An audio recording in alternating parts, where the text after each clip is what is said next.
So, I heard you didn't graduate high school? We don't associate with people like you. Leave now. Kevin, one of my company's employees, was about to close a deal. Suddenly, Mr. Smith, the president of the client company, declared that he would not sign the contract. And the reason was absurd. It was that Kevin hadn't graduated high school. We're a large corporation with many subsidiaries. All our employees are college graduates, and many have even graduated from Ivy League schools. Do you think a company like ours would do business with a company that hires people like you? It's true that Kevin didn't graduate high school, which might lower his social value. So, Kevin couldn't argue back against Mr. Smith's words. However, this was a deal Kevin had meticulously prepared for.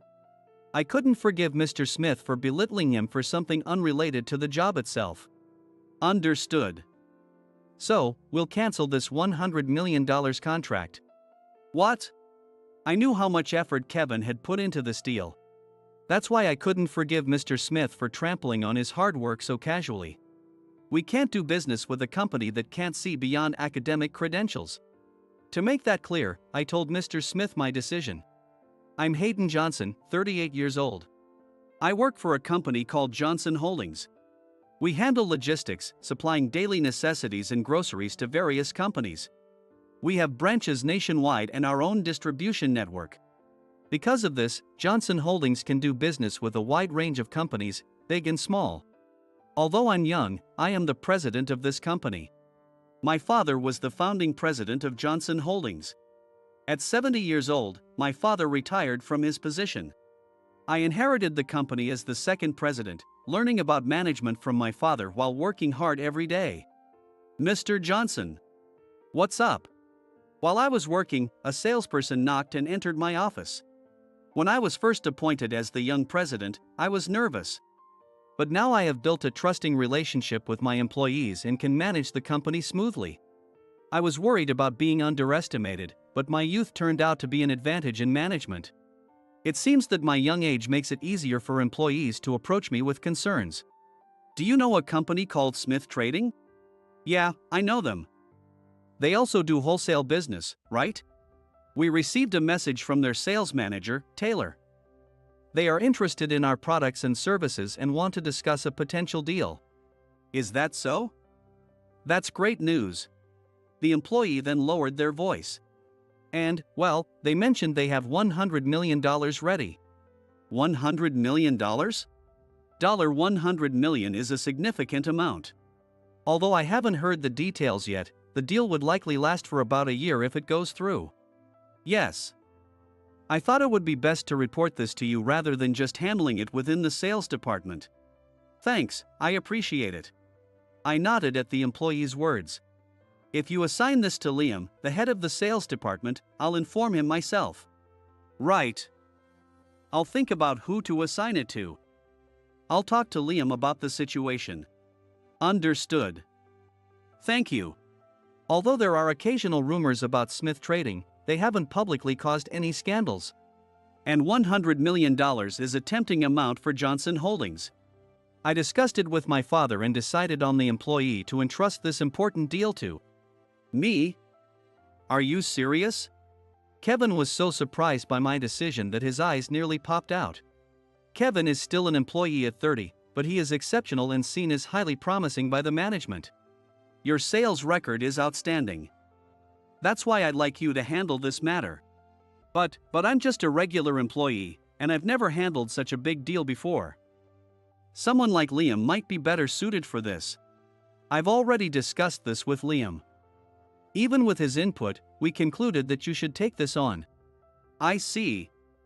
But my educational background is. In fact, Kevin didn't graduate from high school. His parents passed away from illness when he was young. Despite having no issues with his academic abilities or social skills, he had no choice but to start working right after graduating from middle school. He has been working since he was 15, gaining experience, but his lack of formal education made it hard to find stable employment. However, his drive and potential impressed me during his interview, so I decided to hire him. Kevin quickly acquired new skills and significantly improved his sales performance, exceeding my expectations. In an industry dominated by large corporations, his lack of a high school diploma stands out negatively.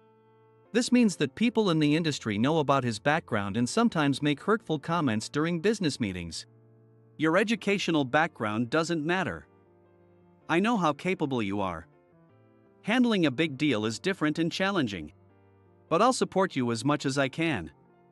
You can also rely on Liam. I reassured Kevin, who was hesitating. If this deal succeeds, I'll consider promoting you if you're interested. So, why not give it a shot? Alright, I'll do my best. Kevin seemed to draw strength from my trust and nodded confidently. His face was filled with determination. I heard Kevin is taking on a $100 million deal. I believe he can do it, but he's understandably nervous. That's what Emily said. She works in the accounting department. Known for her beauty, she is actually dating Kevin. Both are highly capable at work and attractive. They make a very fitting couple. So, when Emily and I talk, Kevin often comes up in our conversations. Sometimes he calls me to talk things through, Emily added. I see. I hope I'm not putting too much pressure on him, I replied. No, actually, your recognition has boosted his confidence. He's still insecure about his education, Emily said with a smile. Emily gave a wry smile as she talked about a side of Kevin that I had never seen before. Once he succeeds with this deal, he won't be belittled for his education anymore. If anyone mocks him for not graduating high school, he can proudly say, I've closed a $100 million deal. Have you? That's true. Not many people can claim they've handled a deal of that size. I hope this experience becomes a valuable asset for him, I agreed. Yes. I don't know much about sales, but I'll support Kevin as much as I can. I hope this helps ease his worries a bit, Emily said. With Emily supporting him, Kevin would be strong emotionally as well. Thinking about how well suited they were for each other, we finished our break and returned to our respective tasks. Kevin steadily prepared for the deal. He worked on the presentation and the documents needed for the meeting. I provided guidance and consulted my father when necessary to support Kevin. A week before the meeting, Kevin approached me. Mr. Johnson. Can I talk to you for a moment? Sure, what's up? Could you come with me for a bit? Kevin led me to the landing of the emergency stairs. He seemed to have something he didn't want others to hear. This is a bit embarrassing to ask, but I thought you might listen. Go ahead. Whatever it is, I'll listen and keep it confidential if you prefer. Feel free to talk. Well, if this deal succeeds, I plan to propose to Emily. I was surprised by this unexpected news. I had been watching their relationship progress, and it seemed Kevin was finally ready to take the next step. I see. Sorry for talking about something weird. But I didn't know who else to ask. Kevin was completely nervous, his face turning bright red. This kind of conversation is one of the perks of being a young president. Both my girlfriend and I are 30 years old. If this deal goes through, I've been told I'll get a promotion. So my salary and benefits will improve enough to support a family. That's why I think the timing is perfect. Oh, I think it's a good idea. She seems to care about you a lot. She might even be waiting for your proposal. Oh, well. Kevin's eyes widened at the objective statement. His innocent reaction was endearing. You two are a great match. When you do decide to get married, make sure to invite me to the wedding. It's too soon for that. I haven't even proposed to her yet. Well, I'm rooting for you. I'm sure she'll say yes. Do you think so? Hearing that from you gives me confidence. I'll do my best. Yeah. I also have to do my best to help you succeed. About a week later, the big day of the business meeting finally arrived. Since this was a major deal worth $100 million, I, as the president, also accompanied him. As he drove the company car towards Smith Trading, his face was tense. Kevin, you've worked hard to make this deal happen. You've prepared the documents and practiced your presentation thoroughly. Just show what you've been working on, and you'll be fine. Yes. It's your first time handling a deal of this scale, so it's natural to be nervous. But I'll be there to support you if needed. Just stay calm and do your best. Not only was the deal worth $100 million, but Kevin had also decided to propose to Emily if the deal was successful. Telling him not to be nervous was asking too much. Still, if he did as he practiced, the deal would surely succeed. I believed so. Eventually, we arrived at Smith Trading. I'm Kevin from Johnson Holdings. We're here for a meeting with Mr. Taylor from the sales department. We've been expecting you. Please proceed to the reception room on the 5th floor. We were guided by the receptionist and headed there. In the rising elevator, Kevin clutched his office bag tightly, which contained the documents and his tablet. We reached the reception room. After knocking, we entered to find Mr. Taylor already waiting. Hello. I'm Kevin from Johnson Holdings. I'm Hayden. Thank you for taking the time to meet with us today.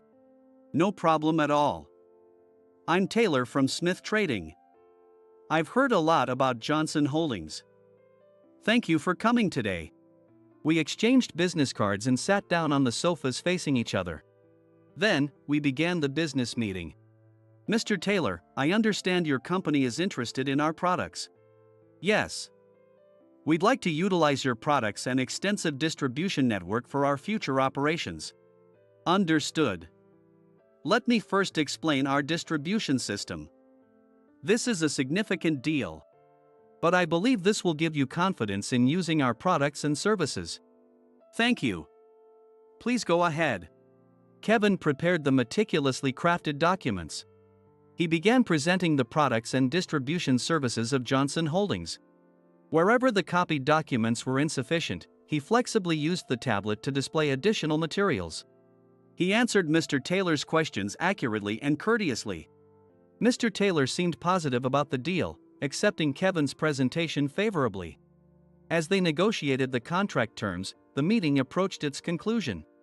If you're satisfied with these contract terms, please sign here. Yes. I'd like to proceed with the contract. Mr. Smith has entrusted me with this matter. Mr. Taylor took out his pen and was about to sign the contract. However, the door to the reception room suddenly burst open. An elderly man, who appeared to be over 60, entered without even knocking. Hold on. That contract is cancelled. Mr. Smith.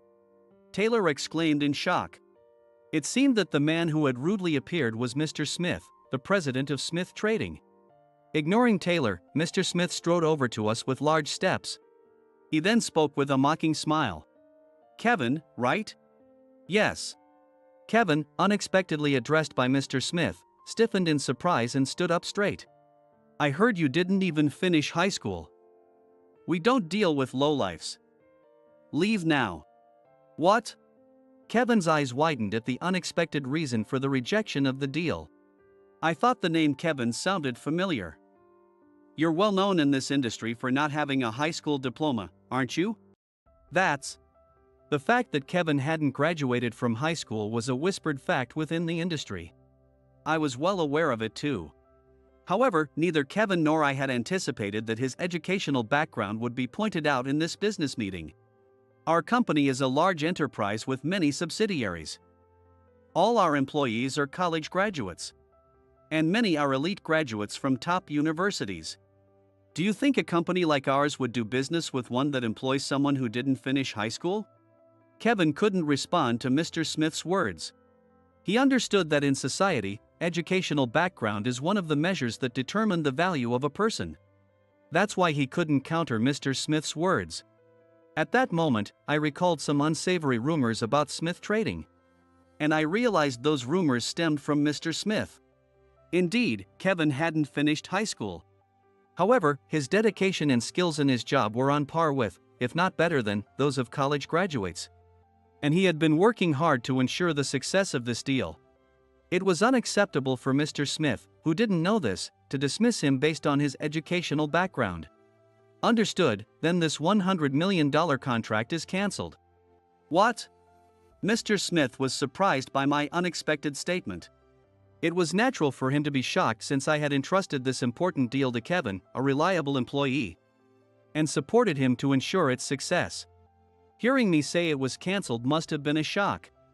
Mr. Smith laughed dismissively at me. Hey, What authority do you have to say that? Aren't you just a regular employee? Acting all high and mighty. Mr. Johnson. Please wait. This can't. Kevin also spoke in surprise at my words. I had told him I wanted this deal to succeed and entrusted him with it. So naturally, he was shocked to hear me say it was cancelled.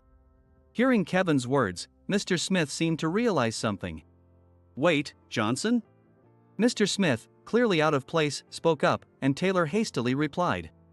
Yes, Mr. Smith. He is Mr. Johnson, the president of Johnson Holdings. Because of my young appearance, Mr. Smith probably hadn't imagined I was the president. He blinked in surprise. At that moment, I confronted Mr. Smith with the consequence of underestimating Kevin. Unfortunately, we have other options for this deal. Kevin prepared materials that are very clear and can be easily adapted for those other options. A company with a president who belittles our employees because of their educational background is not one we can do business with. It's unfortunate.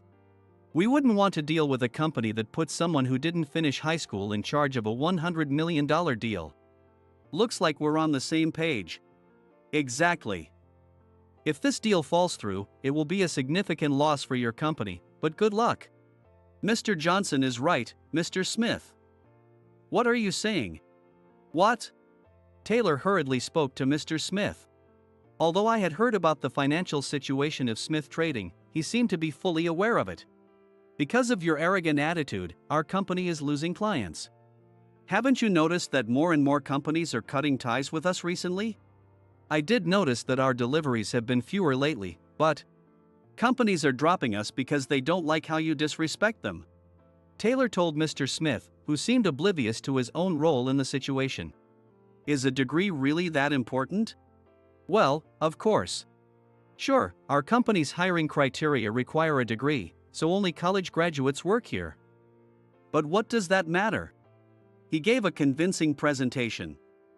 Losing business over something as trivial as educational background is a huge waste. But, even with Taylor's persuasion, Mr. Smith couldn't let go of his pride. However, Smith Trading's financial situation likely didn't allow for such vanity anymore. We contacted many companies, and only Johnson Holdings responded. If we don't seal this deal, our company is finished. Hearing Taylor's desperate plea, Mr. Smith finally seemed to grasp the gravity of the situation. Kevin, Mr. Johnson, please, we need this deal. Realizing his company's crisis, Mr. Smith's attitude changed dramatically. But the response to his words was already decided. No matter what you say, we're canceling this contract. What? We have $100 million ready. That's why we have other options for a $100 million deal. As I said, we cannot continue doing business with a company that disrespects our valued employees over trivial reasons like educational background. Goodbye. Hey, Kevin. Mr. Johnson. Damn it. Mr. Smith shouted in frustration, but we didn't respond and left the room. Kevin followed behind me. Though the outcome was unexpected, I don't think it was wrong. Mr. Smith will soon realize the magnitude of what he's lost due to his actions. In the company car on the way back, Kevin spoke. Thank you, Mr. Johnson. Not at all. I'd heard rumors about Smith Trading, but I never thought Mr. Smith would be such a troublemaker. I'm sorry you had to go through that. No, it's quite all right. Thanks to you, Mr. Johnson, things turned out for the better. Though he spoke politely, Kevin looked exhausted while driving. He had worked hard to make this deal a success. He never expected Mr. Smith to ruin everything. Don't get depressed, Kevin. As I mentioned, we have other options. What are those deals? Don't misunderstand, they weren't a backup for your failure. They were originally meant for another sales team member. But given the situation, I think it would be best for you to handle them. This way, the documents you've prepared won't go to waste. I then started to explain. We have several similar deals lined up. Each may be less than $50 million, but together they'll exceed $100 million. It might be challenging. But are you up for it? Are you sure? Is it really okay for me to handle such important deals? You're bound to be promoted to a manager or director someday. That's why I want you to gain as much experience as possible. More importantly, I don't want you to end this on a note of failure because of Mr. Smith. So, what do you say? Kevin thought for a moment. Then, with determination in his eyes, he answered. Thank you. I'll do it. Please let me handle it. He truly is resilient. Despite Mr. Smith's harassment and the deal falling through, he remains undeterred and ready to take on new challenges. It's really Mr. Smith's loss to underestimate such a talented employee because he didn't have a degree. Feeling fortunate to have met someone like Kevin, I nodded at his words. And about a month later. That was an excellent presentation. We'd like to proceed with the contract. Thank you. I'll do my best to meet your expectations. Kevin successfully managed the multiple deals entrusted to him. The materials Kevin diligently prepared for the Smith trading deal proved useful for all the other negotiations. All the companies were reputable and didn't care at all about Kevin's educational background. Kevin was celebrated at the company for successfully closing multiple deals worth over $100 million. That's amazing, Kevin. Looks like Kevin is finally getting that promotion. Kevin is really good at his job. He's so impressive.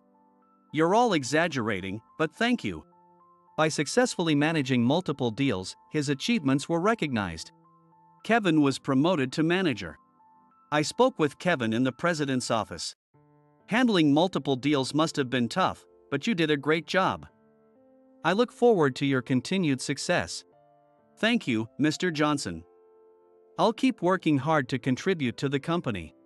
For now, he is a manager, but I am sure Kevin will continue to rise through the ranks. I also considered his promotion favorably.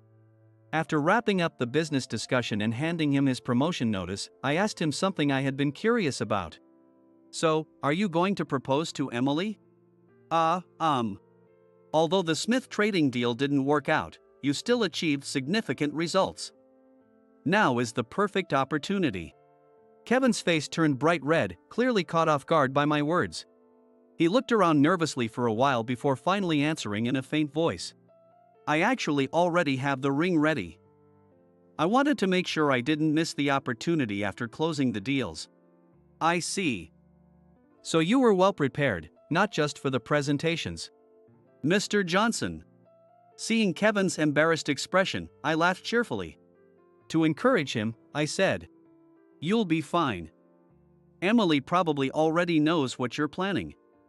It's better to act while the passion is still fresh. Yes. I'll do my best.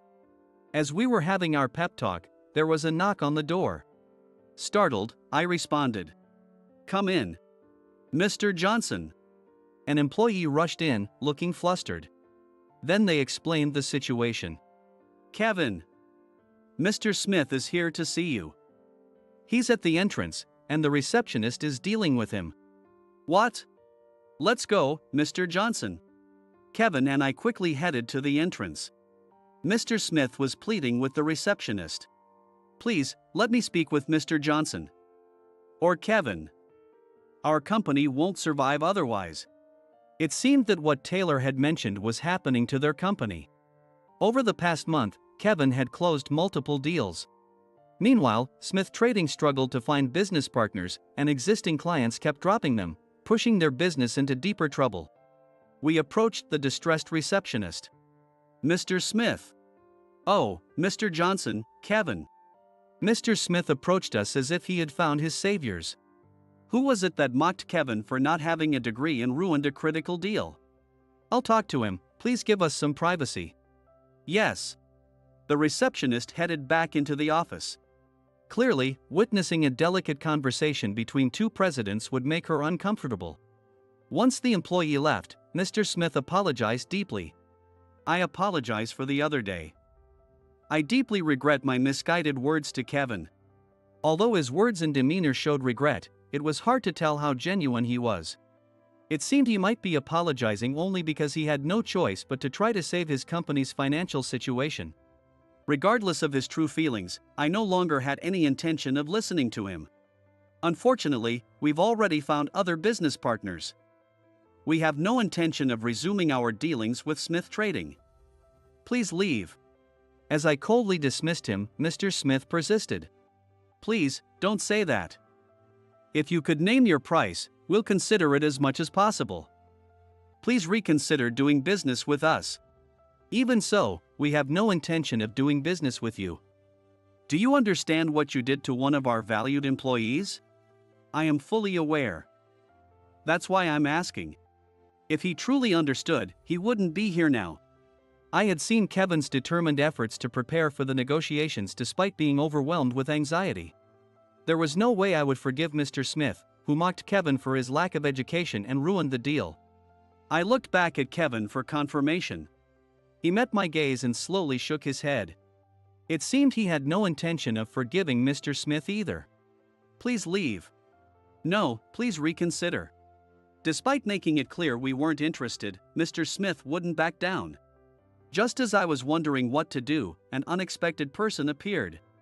Are you Mr. Smith? Emily. Hearing her voice, Kevin turned around. It was Emily. Seeing her, Mr. Smith's expression turned sour. What is it? I'm talking to Mr. Johnson and Kevin right now. Go back to your desk. Excuse me, but I'm very angry about how you treated Kevin. What? How dare you come here after belittling him? Mr. Smith shrank under her angry glare. Despite being a woman, her words and stance carried immense power, and Mr. Smith was overwhelmed. We all fell silent. Emily glared at Mr. Smith and said, "We will not engage in any negotiations with you. Leave." Yikes. Intimidated by her fierce demeanor, Mr. Smith fled. After watching him flee in a panic, Kevin spoke. That was amazing, Emily. Feeling embarrassed about being seen angry, Emily blushed and covered her cheeks with her hands. It's a bit embarrassing. But I was so angry when I heard that your deal was rejected because of your educational background after you worked so hard. Despite the situation, she stood up for someone important to her without hesitation. I found her bravery admirable. And it seemed Kevin was touched by her feelings. I was really about to lose hope, so I'm glad you stood up for me like that. Really? Thank you. But I'm just glad your hard work wasn't wasted. Emily smiled with relief. The contract had once been cancelled by Mr. Smith. However, the efforts Kevin put in led to the success of many other deals, and Emily was undoubtedly as happy as he was. After all, she had supported him more than anyone else. Emily, Kevin said, looking determined. I think now is the time. There's something I want to ask you. What is it? Kevin had likely been carrying it around, waiting for the right moment. He took out a beautifully sparkling ring from his pocket. Then, he took Emily's left hand and slipped the ring onto her ring finger. I've always loved you, Emily. I planned to tell you once this deal was successful. Although the Smith Trading deal fell through, I succeeded in all the other deals and got promoted to manager. I believe I can support you properly now. So, will you marry me? Kevin's expression was filled with nervousness. He might have been more anxious than when he was during the Smith Trading negotiations. It was natural since this was a moment that would significantly shape his future. Emily was surprised by the unexpected proposal. But soon, she smiled and responded. Yes, I will. Time passed, and we heard that Smith Trading had gone bankrupt. They had insulted their business partners for lacking college degrees. Moreover, there were many stories within the industry about Mr. Smith looking down on his partners. No company would want to do business with such a firm. So it was only natural for Smith Trading to go under. Taylor, considering whether to find another job, was scouted by me. He was an excellent employee who understood the situation and could speak up even to a president. Letting someone as talented as Taylor go to waste would be a great loss. He happily accepted the offer and has been performing exceptionally well in the sales department of Johnson Holdings. Eventually, Kevin and Emily got married. And now, I am attending their wedding. Kevin, in his tuxedo, and Emily, in her white wedding dress, looked incredibly happy. Seeing them finally achieve happiness made me proud as their employer who supported them throughout. As their boss, I was asked to give a speech. About 6 months ago, Kevin successfully closed deals worth over $100 million in total. Many of you might already know about his outstanding achievements. However, there's another story related to this that I am aware of. Kevin, realizing what I was about to share, blushed with embarrassment. Actually, Kevin had confided in me that he planned to propose to Emily if the deal succeeded. Believing it was a decision worth making, I encouraged him.